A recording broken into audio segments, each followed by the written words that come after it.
Well, good morning again, everyone, and welcome. It is a real pleasure to have you here for our session on Florida FinTech and why Florida is such a supportive environment for this rapidly expanding industry. My name is Michael Weimer. I'm the director of the new FinTech Center at the University of South Florida Kate Tiedemann School of Business and Finance. That's in the Mumma College of Business. One of our goals is to create the leading university-based FinTech center and entrepreneurial hub for FinTech.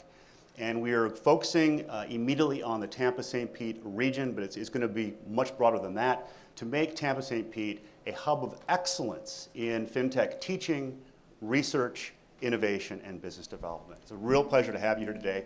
I am joined by three amazing business leaders in the Florida FinTech space. And before we get to introductions, I want to say just one quick preliminary thought about FinTech to kind of get the thoughts going for us as we get to meet these wonderful people. FinTech is an incredibly exciting area. It's representing so many businesses and change and transformation. FinTech is not a trend. That's something I think is really important to focus on. My 20 years in business education, working in industry and FinTech specifically, this is a discernible shift forward, a permanent shift for business strategy, and really impacting all of our lives. So this is not a trend, and it's great that we can talk about FinTech today within the Florida context. So with that in mind, I want to turn to our panelists and introductions. They're amazing people. You're going to enjoy getting to know them today. But to give you a sense of the composite talent and leadership that is on stage today, we have with us a FinTech president. We have a FinTech founder and chief education officer, and a chief data scientist who, by the way, happens to have one of the greatest LinkedIn titles that I've seen in a long time. I don't want to embarrass him, but I think it's a fantastic title. But my point in saying is we have fantastic experiences and wisdom, a diversity of perspective on this incredibly diverse space and rapidly emerging space. So with that, we turn to our panelists. Garima, I'm going to start with you and have the three of you give us about 5 minutes each. Tell us about who you are, your backgrounds. Definitely talk about your incredible companies. They're all very different, touching different spaces of the economy. And if you could, in your introductory comments, tie in specifically how your organizations are imbued by or leverage FinTech. Garima, thank you. Sure. So, hi everybody. I'm Garima Shah. I'm the president of Biller Genie, and we're an accounts receivable automation software, which is like super boring, but I promise what we do is not boring and actually really exciting because we get people paid. But I have been in FinTech since before it was FinTech. It wasn't really cool when I started in FinTech. It was payments and actually was acquiring more specifically, which really, again, doesn't sound very exciting. I started in payments by accident. And I think a lot of people, especially when we're looking at the companies that are in FinTech right now, they didn't actually know that they were a financial technology. That wasn't their goal. That wasn't where they were going. They started that way because of something else. So for me, I was actually in sales and business development and found this sector. And I was like, this financial sector is really cool. It seems like it's underdeveloped. There seems to be a lot of things out here and a lot of opportunity, so let's see how we can make this bigger and better. So I've been in acquisitions and payments, did a lot of work actually in M&A, buying a lot of various software companies for payments companies. And so once I built that portfolio and we'd helped sold it to a large public company, kind of looking at what those next steps are, and that's when I joined Biller Genie. And Biller Genie, we were supposed to be a loss leader. It was supposed to be a software given away for free to acquire merchant accounts. Turned out that it's a SaaS solution, and we needed to decouple from payments. So now we are a fully standalone SaaS solution. We do full integration to all of the existing ERP solutions, so mostly QuickBooks, Xero, those types of things. And then we do collections and reconciliation through the payments companies. So leveraging the skills and leveraging all of the knowledge that we have from the space that we've been in before and really moving that into a SaaS solution and bringing technology into the financial sector in all aspects, like especially accounting, because Guess what? Accountants don't use a lot of technology right now. A lot of that is manual. So really, that's really what we do.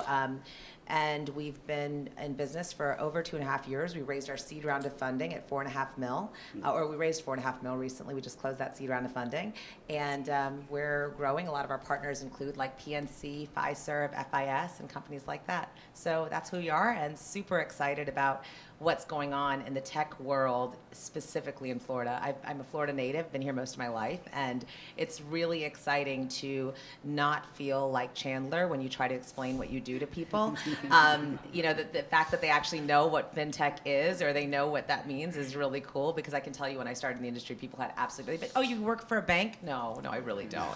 So it's really nice, and so excited to be here. Yeah, banks work with you. There we go, exactly. Well, good morning, everyone. Mac Gardner, Certified Financial Planner. I want to thank everyone for joining. I serve on the impact board here for Synapse, and so the fact that we're all here together after a hiatus of virtual doing this brings a smile to my face and it warms my heart. So, bit of background about me. Served in the financial services industry for over 20 years. Commercial lending, high net worth financial planning, trust administration, corporate 401k. I've been very blessed to have been in this industry for quite a good amount of time. Wrote my first book, Motivate Your Money, because as I was doing financial planning and working with folks, I realized, hey, you know what? These people have money, but folks aren't being taught financial literacy and some of the basics of financial planning. And so my first book, Motivate Your Money, published that. About a year or two when I had my practice, one of my clients came to me and said, Mac, I love your Mac nuggets. I love how you simplify, the financial planning process and all this stuff. Would you be open to writing a book for kids? And so I said, oh, okay, this sounds like an interesting concept. So I wrote The 4 Money Bears as a book for parents with young kids to start the conversation. Because if you never got it as an adult, growing up, how can you teach your kids? And so if you see the little flyers that are hanging around on the chairs there, what you're seeing is the culmination of years working with Synapse, working in this industry as an advisor, and bringing the 4 Money Bears from a book to a digital platform.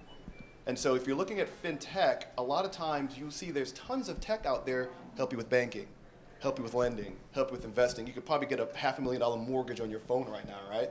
But there's not a lot of tech out there that actually teaches people about money and money management. And so that's our mission at FinLit Tech, is to build that bridge between financial literacy, financial technology, and we believe that starting the process early as age 7 or even 5, right? If we do that and we get young people exposed to these basic building blocks of money management, it can help them, it can help their family, it can help the community, and can bring a lot of great things to our society as a whole. So that's what our focus is here, is really how fintech can help benefit our society. Good morning, everyone. It's great to be here.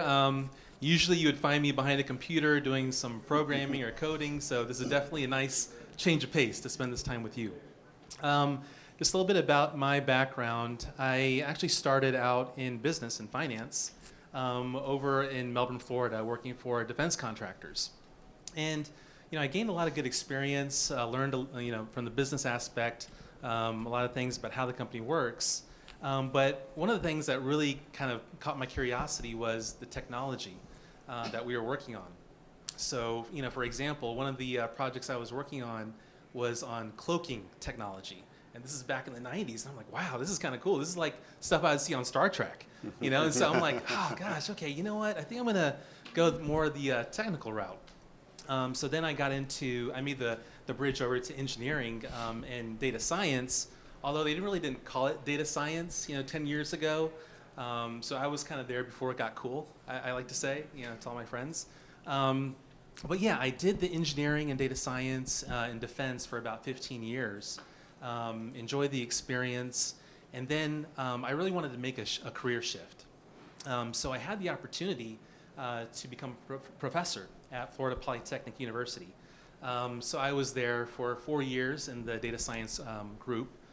And one of the things I really loved about teaching was just being a mentor. I think most professors will tell you that, when you see that light bulb just click with your students when you're teaching them, that's like the most rewarding thing to see and to experience. And another cool thing that we did, and they continue to do, I'm sure, is we really tried to infuse entrepreneurship into every class that we taught. Now, you might be thinking, like, how do you infuse it into like mechanical engineering or electrical engineering? But the way that we looked at it was, it's a way of thinking. It's a way to solve problems. We tell our students that, it's not just, you're trying to be the next Mark Zuckerberg or Elon Musk, but it's a way to solve problems. And so that really resonated, and that's one of the, I think, crowning achievements, that I was part of. After I was a professor, I was a mentor at Tampa Bay Wave, which is a local accelerator here in the AI and data science space. And so, I was pretty lucky because I get to see all these awesome, teams and cool ideas. And so one of the teams was Home Lending Pal. So it was 2 co-founders, both minorities, and basically they really just wanted to help people, specifically in home ownership.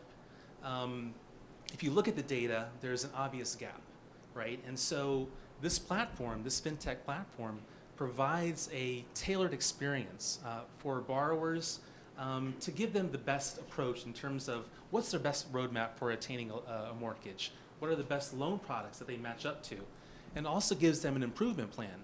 So if they're not in the capacity at the moment, well, we give them a blueprint that says, hey, if you curtail some of your expenses, you can improve your credit, and that will entail, improving your chances of attaining better loan products. So things are really picking up steam for the company. We closed our seed round about 3.2 mil, and right now we're in the process of raising our Series A at 8 million right now. But yeah, we're really excited. Things are moving pretty quickly. So thank you. Wonderful. Thank you all. Tremendous examples of your personal journeys through the FinTech space and highlighting Florida. I want to shift gears and go back to the beginning, just as we begin this conversation, and talk about what is FinTech. It sounds like an obvious question, but what I find so delightful about this space, there are many things, but one is in conversations, it's not unusual to sit down with business leaders and people come into the conversation understanding aspects of FinTech, which is an incredibly diverse space. And one of the nicest questions is, how do you define FinTech from your perspective, your organization? I have my own definition. We have talking about it from the University of South Florida, certainly. But we talk about these amazing stories. You hear different hues and nuances about what this space is about as we're beginning a period of change with FinTech. So, Mac, I want to start with you for this question. So, from your perspective and your work, how do you describe FinTech and your position in the market when you're talking to maybe, and I love this part, talking to your children, for example, or talking to clients, but how do you discuss it beyond the definitions that we're familiar with? So the way we view FinTech, we box it or frame it in the idea or premise of financial wellness. So you may hear about financial wellness, and it's different for everyone, right? But we look at it as a formula to get to financial wellness, and hopefully it'll all kind of come together and coalesce here. So there is a bunch of financial education out there, right? Tons of education. You go on Google and you want to find information about XYZ, you can find it, right? But we believe that the road or the path to financial wellness is not just the education. You got to have the education, very important, but you need to provide folks with the tools, the capability, right, to actually implement that education. And that to us is what FinTech or financial technology is. It's the ability to utilize all this information that's at our fingertips, but then use the technology to be able to scale, right? And to be able to, in our sense of the platform that we're building, reach underserved, overlooked communities, right? Reach places that never really were provided some of this information and this guidance. And technology is what, FinTech in our mind, is what allows us to be able to disperse it and get our message out, get the solution out. We heard this amazing statistic. A child's financial success is almost exclusively dependent on the zip code they grow up in. It's mind-blowing if you think about it. So imagine being able to take a game like the For Money Bears Berryville that we launched actually today in celebration of what's going on here. My partner, Ryan Galini's in the back, hanging out back there. Ryan, how you doing? Shout out to Dillo Games. Imagine taking a game and providing it in a community that has been overlooked or underserved, right? These kids playing this game, understanding and learning about finances and personal financial planning and all these different things. Imagine what could happen in that home, and then what could then happen in that community, and then what we could do in that society as a whole. So that's how we envision FinTech, is the ability to scale and leverage and provide access to this education in order to benefit the community. That's how we look at it. Excellent. Shay, Home Lending Pal, how would you answer that question from your perspective? FinTech. Yes. So different ways to kind of slice this one, Michael, but being the kind of geek tech, technologist that I am, I like to focus on the tech aspect. So I think there's been a few key enablers for Home Lending Pal. The first one is automation, right? Because if you think about the lending process, there's a lot of manual effort that goes on, a lot of manual processes, a lot of queues and bottlenecks. And so we actually partnered with IBM cloud environment, specifically their Watson suite, where we automate a lot of the processes that are typically manual. So you might say, what's the benefit there? Well, the benefit is, I always like to say, better, faster, cheaper, right? Especially with highly repetitive tasks. Some of those things, if it's manual, it's error prone, so you want to try to automate that as much as possible. Another aspect to that is also, I feel, predictions, right? Using AI and ML to basically provide, for instance, for us, the borrower, what's their probability of approval? That's actually a model I was just working on yesterday. So that kind of gives them a feel. It allows them to play these what-if scenarios, right? In the comfort of their own home. Because when you're purchasing a home, it's a very kind of personal experience, and you want to be able to see where you stand without having to really talk to people, especially with different communities that have been discriminated against. And so not only do we provide these types of models that benefit and work on behalf of the borrower, but then also another layer to this is the security aspect, specifically their data, because obviously they have to share their financial data with us, and we protect that in blockchain, which is an immutable ledger, and really kind of builds confidence in our platform to know that their data is protected, and we're not going to just throw it to some third party and share it. So. Thank you. And this is a great example of one of the industries, one of the many industries that is being absolutely evolved, disrupted in good ways. Real estate, we hear about it frequently, certainly in Florida, but this is a great example of how you can see some of these improvements come into the process. It's just really a great example. Garima, Bill-Gini. So I love these answers specifically because I feel like when I think about FinTech, I think FinTech is life. And I'm not just saying that because I have a FinTech company. I really believe that. I mean, if you think about, would you randomly walk out of the airport and jump into someone's car and let them take you home? Well, you wouldn't, but you will with Uber. Uber's a FinTech. Why is Uber a FinTech? Well, because what did Uber do? It made it easy for you to get into a car and for them to pay somebody, and you never even have to talk to anybody. You click a button on your phone, a car shows up, that person is paid, you know the money is secure, and you assume that there's something happening on the background. What about buying cookies from someone's basement? Would you do that? But you do it on Etsy. Right?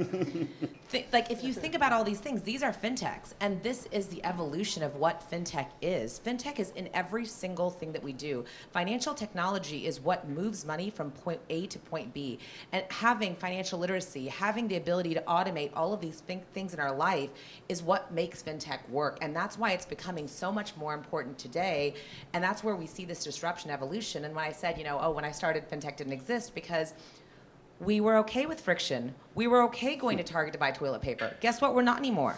We're not. We want Amazon to have it delivered, right? So, and that's happening. And the more that we're seeing that need to remove friction from our day-to-day activities, that is where FinTech is becoming part of our every single day life. And I can pretty much guarantee that everybody in this room is using a FinTech or multiple FinTechs multiple times a day to do just their basic tasks, everything that you can think of. I mean, if you parked today, if you sent a text to park, or you use one of those apps, that's a FinTech app, right? Like, that's exactly what that's doing. And so, like, one of our mottos, or our like mission statement at Biller Genie, and it's similar to kind of what Shabe was saying about Home Lending Pal, is that we're automated, integrated, simplified. And I think that that is a underlying factor of any and all FinTech. It has to automate something. It has to be integrated into something, whether that's your life practice, your business practice, something that you're doing, and it has to be simpler. Otherwise, why would you do it? It doesn't make any sense, right? Like, if it doesn't do those things for you, there's no reason to utilize some kind of FinTech. So when I answer that question, again, from a very biased perspective, I really do believe that FinTech is in every single moment of our lives. I love that. It's interesting when you bring that point up. I have these great conversations with my father. He's 86. He's very, very active and very curious about FinTech.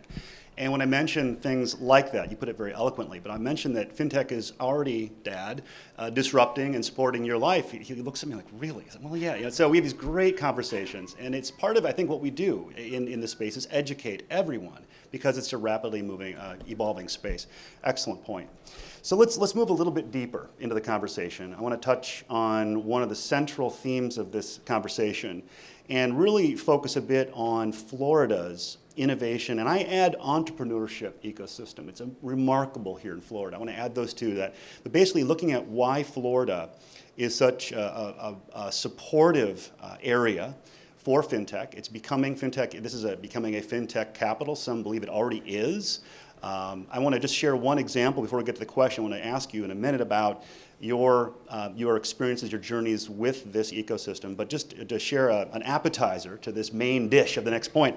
At USF, we just launched, as I mentioned, a FinTech center, and we've been part of this culture and this economy for many, many years. But because of our activity here, we formed a fantastic strategic partnership with the Tampa Bay Wave. And this is a marvelous organization. I recommend you seek out Linda Olson, good friends, and Richard Manassi. But this is definitely part and parcel of Florida. It's part of the culture. And the way these relationships come up and these opportunities, there's something about Florida. People are very curious, supportive, engaged. But again, the partnership with Tampa Bay Wave, which we're very proud of, is part of that. So that being the appetizer, we'll start with you on this question, Shabe.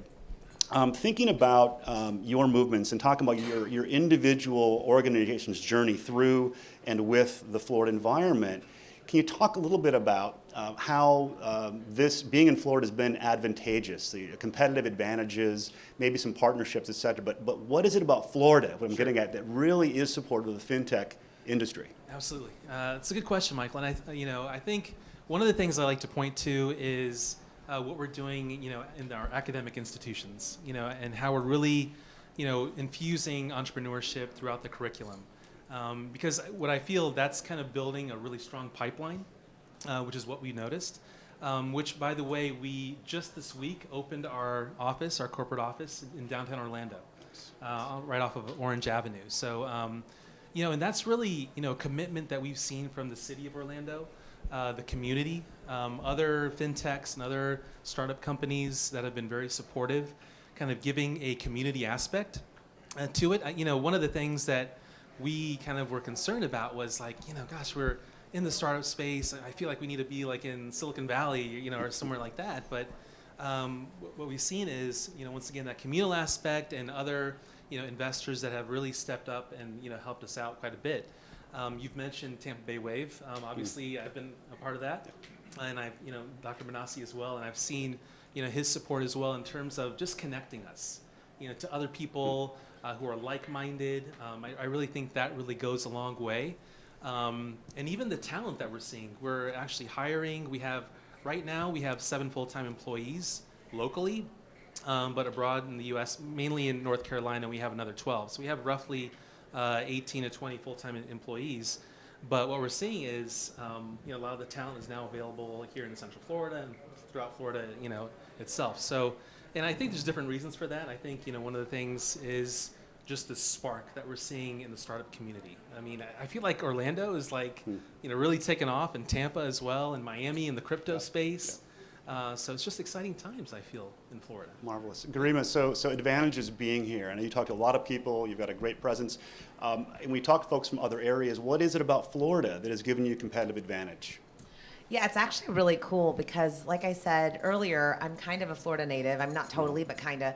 Lived here most of my life. And when I moved to Orlando, people would say, "Oh, that's where Mickey Mouse is," right? Like that was all people knew about Orlando. And that's it. It's the Mouse House. Like that's it. No one knew anything else. Like, oh, you must go to the park all the time. No, I really don't. But that's kind of what people knew. And now it's changing, and we see this change, I think, for a lot of reasons. I think one is just because Florida has always been this hub to have a lot of wealth come into the state, right? People who are retiring, people who have money. So there's been a lot of funds that have opened in Florida, specifically focused on the tech sector. And that has helped drive a lot of growth because if you have the money to invest into it, then you can have things like innovation studios, you can have startup studios, you can do those types of things. The other thing is, I mean, look at what happened with the pandemic. I mean, as much as it's been terrible, we've had this huge wave of people who have realized that they can work remotely. And do you really want to work in the cold?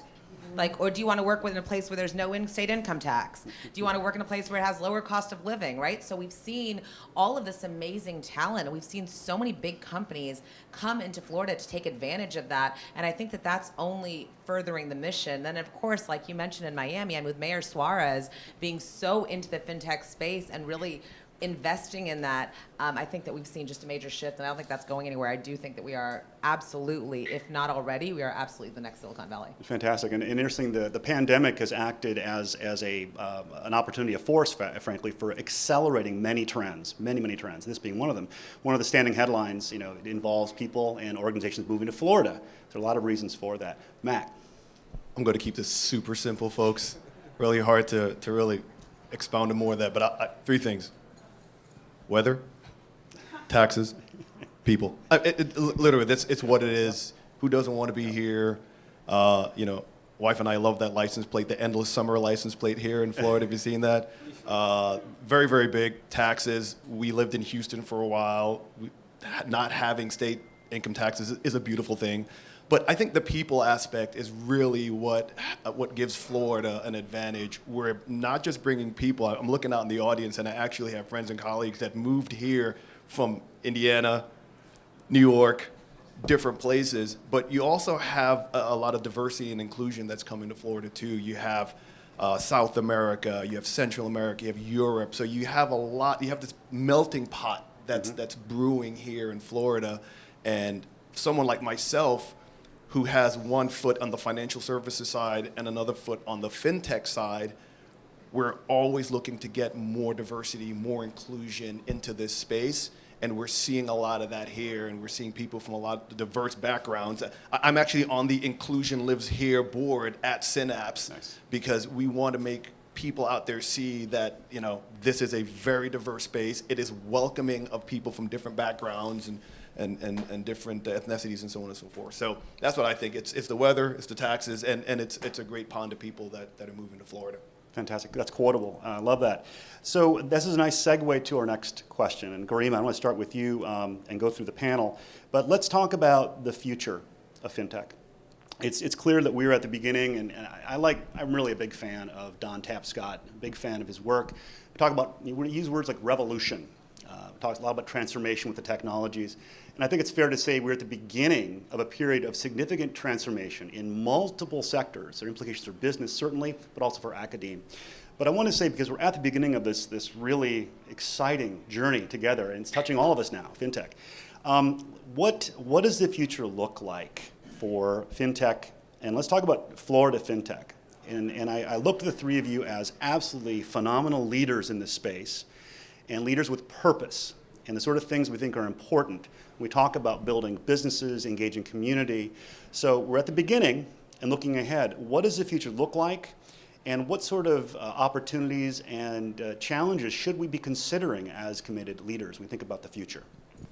Yeah, I think that's a great question. I mean, I think the future is now, right? Like we are in it. And the disruption is starting now. And if we see what's going to happen in the next 5 to 10 years, as you said, we've seen the pandemic as almost an accelerator of what was going to come anyway. But the future for fintech in Florida is, I think we're going to see more things like Synapse, more things like, I mean, look at Florida Funders, look at all of these huge companies that are here that are going to take root here, and we're going to start seeing Florida become that hub for not just fintech, but for any kind of businesses. And then fintech has to come because, as I said, it's part of everything that everybody does. So it'll almost be like a catalyst to bring so much more into Florida. I think that something to be kind of concerned about or think about is just, what does that mean? How do we ensure that we are keeping the right kind of standards, right? Like, how do we ensure that it's the right type of businesses, the right type of companies, the right type of people who are actually building that community? How do we kind of foster that community that makes Florida an even bigger and more powerful state for fintech in the future? Wonderful. And Mac, we'll go to you next. I just want to say that one of the points that comes up right away for me in many conversations is the lack of diversity. If you look at gender, for example, leading organizations, it is abysmal, the data. You're leading fantastic with courage and making a great example for many. Mac, would you edify that question? So we moved to Tampa, lived in Miami for years, moved to Tampa in 2016, and just the last 5-6 years has been phenomenal growth, period, for this city. I serve on the board of University of South Florida's Personal Financial Planning Degree Program, and I also serve on the board of University of South Florida's Entrepreneur Center. And as the fintech stuff, picks up, I'd be more than happy to serve in that capacity too. But what I envision for this region is that place where the world comes to for all these thought leaders. Just like you talk about Silicon Valley, or you talk about all these different places that have these certain attachments to it, where everyone goes and congregates to.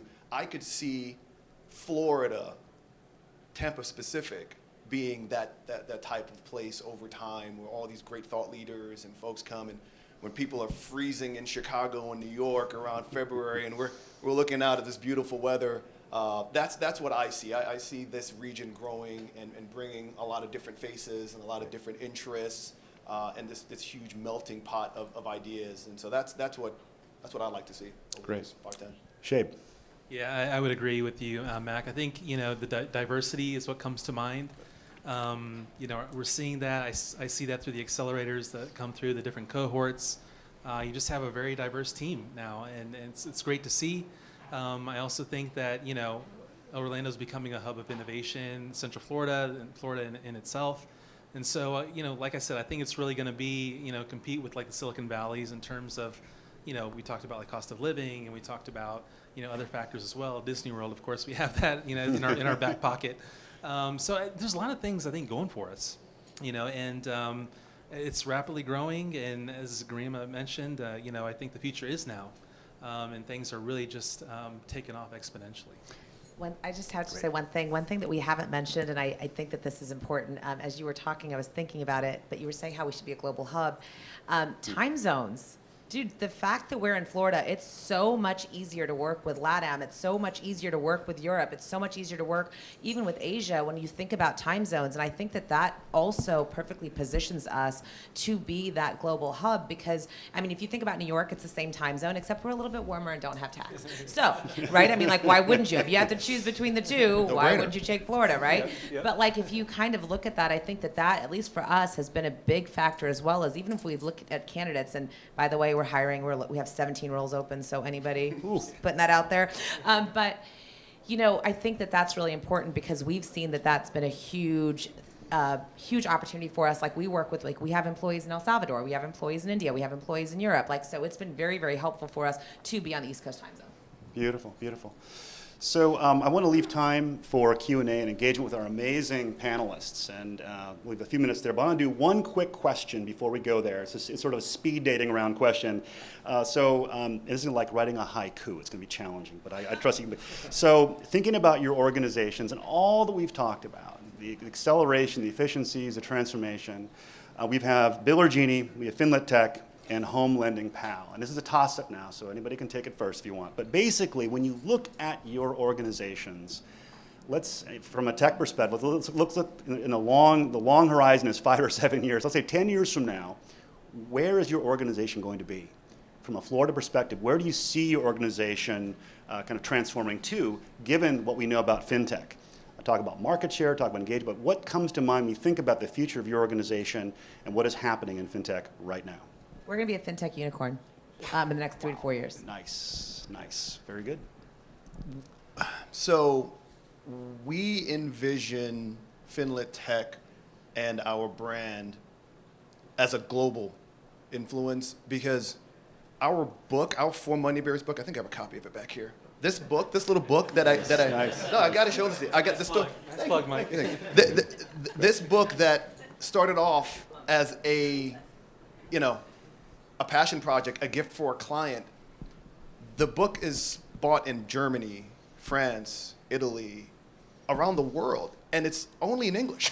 We haven't even translated it yet. And so we envision FinLit Tech being a global brand and something where kids around the world, their first knowledge about money is going to be through the For Money Bears. And so that's what we envision our brand being over the few years, is something that is recognizable across the world. Excellent. Yeah, and for Home Lending Pal, we really are focused on being a market leader in the home lending space and really being a unique platform because, once again, I think we're adding components to what Max said in terms of financial literacy, having the improvement plans, but then also just streamlining the process to the point where, an average time to close on a home is roughly 30 to 45 days. We want to make that like an Amazon-like experience where it's under 3 days. Wow. And that's why a lot of the leading lenders have kind of joined into our pilot programs, and we have roughly 20,000 accounts already. So they see that vision, and that's really where we want to be in the next 3 to 5 years. Wow, amazing. These are, if you brought these points back 20 years, it would sound in some cases kind of crazy. Like, what are you talking about? That really is legitimate and it's going to happen. So fantastic. Well, we've had it's been a privilege to get to know the three of you. The audience, I'm sure, has questions, but what a great chance to hear your stories and the way that you talk about FinTech. It adds, again, detail and definition. It's like a use case. It also makes a lot more sense. So thank you all for that. Questions for our fantastic panelists, please. And don't be shy. Everybody's going to speak at once. We were that good, y'all. There's a question over here. Mic drop. It's too early, I think. And I'm going to actually lend my mic to this gentleman over here. Some coffee. So you talked about the impact on FinTech on lending. My curiosity was on the potential for FinTech to create something of a democratization of involvement in CRE. The idea that making it possible beyond simply accredited investors that might be able to invest in the returns that are available in commercial real estate. Yeah, I mean, that's something that we're looking into. And one of the things that, I didn't mention is we're really providing like a two-pronged solution. So one side is for the borrower, but then there's also a concern on the lender side from a fair lending perspective in terms of compliance. So that's really kind of picking up steam. So we also provide, a solution because a lot of the data that we kind of send over is anonymized, right? It's obfuscated. Because our thought is a lot of these decisions can be made just based on financials. You don't need to know their name. You don't need to know their address because, if you have a human in the loop, sometimes, things can happen. And so we're really trying to automate that process and really open it up to, other investors and accredited investors as well. Very good. Thank you. Questions for our wonderful panel? Going once? Yes, very good. There you go. Just curious from kind of a discussion perspective for all three of you and Michael. You said, obviously you're providing smart people to go into their companies, right? So what are you looking for in these kids coming right out of college to go into FinTech specifically?